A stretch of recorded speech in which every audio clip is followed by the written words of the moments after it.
Hi everyone, welcome back to my channel. If you are a CA Inter student and aspire to do your articleship from a big four firm, then you must watch this video. In this video, we have Charush with us.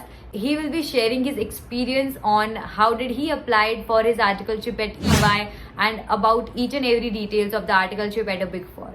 So make sure you watch this video till the end, and if you are new to this channel, let me introduce myself. I am CA Priya Jain. I create videos on CA industrial training interviews, CA articleship interviews, CA study tips, CA motivation and fun around that.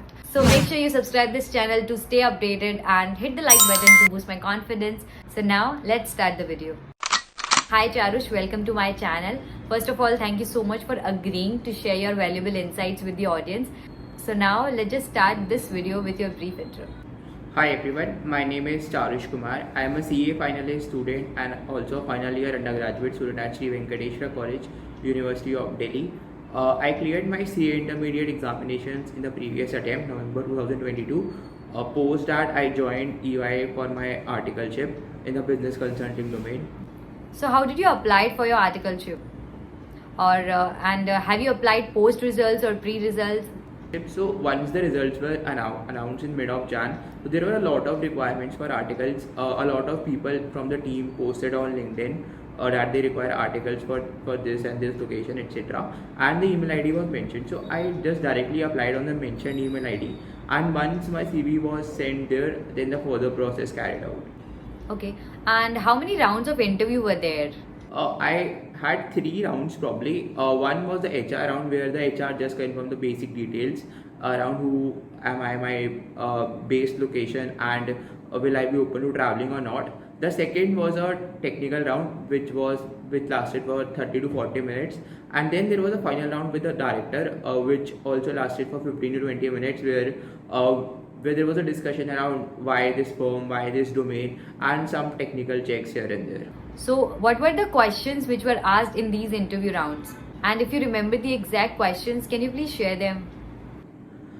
So in the technical round, the questions for me specifically were asked from all the 8 subjects at the CA intermediate level, from accounts, law, auditing, advanced accounts, FMECO. So the questions that I remember were the basic accounting entries plus their impact on GST, with GST basically. Then second type of questions were they gave me a specific audit area, and then I had to describe them or tell them how would I audit that specific area. For me it was cash and bank which was given to me.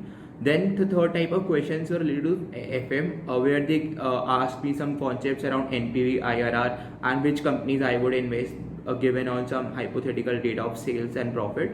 And once these questions were over, then there were some questions which were asked from their side around specifically business consulting domain. So the questions went like, let's suppose you are going to a client, and how would you access the production process of that company A, and once you have identified the whole production process, how would you identify the risks that are there in that process, and what would you do to evaluate the controls. So it was a logical question. Once we have to identify how a production process would work, and then the risk associated with them.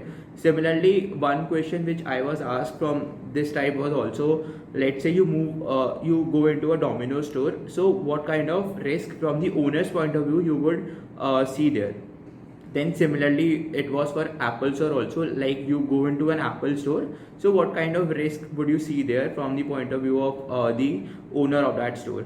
So these were the questions, and some other questions which included were from how and why did you choose this domain, some introduction about yourself which was asked in the very start, and finally why do you want to join this firm.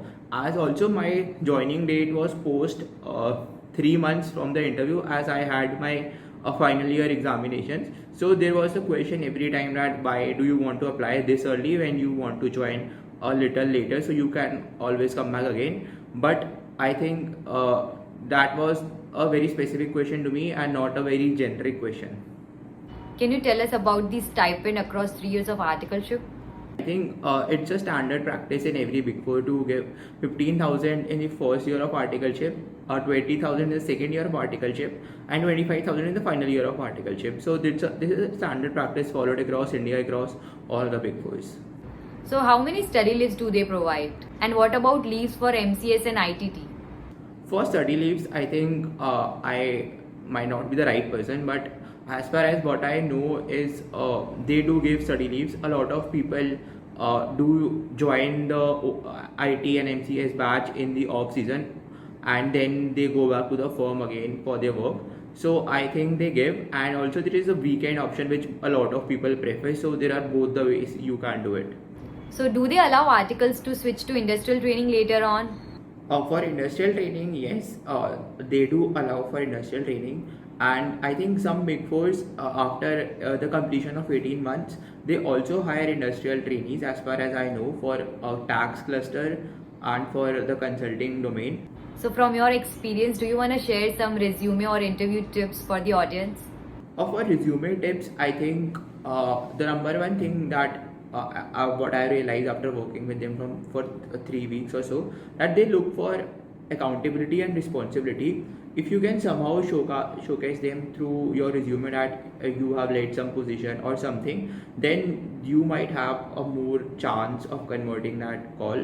The other tips, if you do not fall in this category, would probably be number one, do not make your resume on any graphic designing software such as Canva or something. A Word resume would be better than that. The second would be to include keywords after reading some basic job description. So I think a lot of these companies use the ATS system to filter out resumes. So having keywords would be a definitely win-win situation. Number three would probably be to well structure your resume. Do not include something from like first or second standard that would not make a very good impact. It would simply show that you didn't do much after that. This is my personal point of view, but you can always differ on this. Then finally would be to quantify everything that you write in your resume.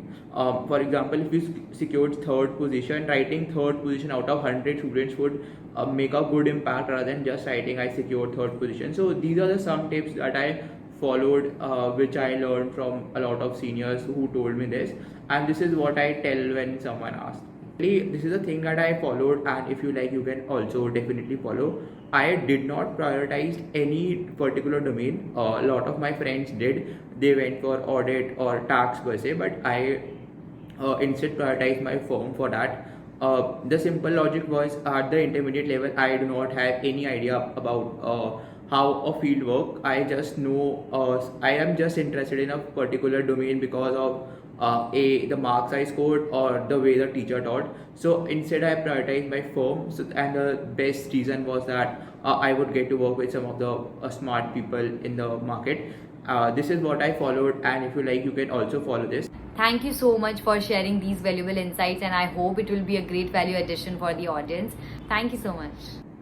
Thank you, Priya, for having me on your channel today. It was a great experience. Thank you so much.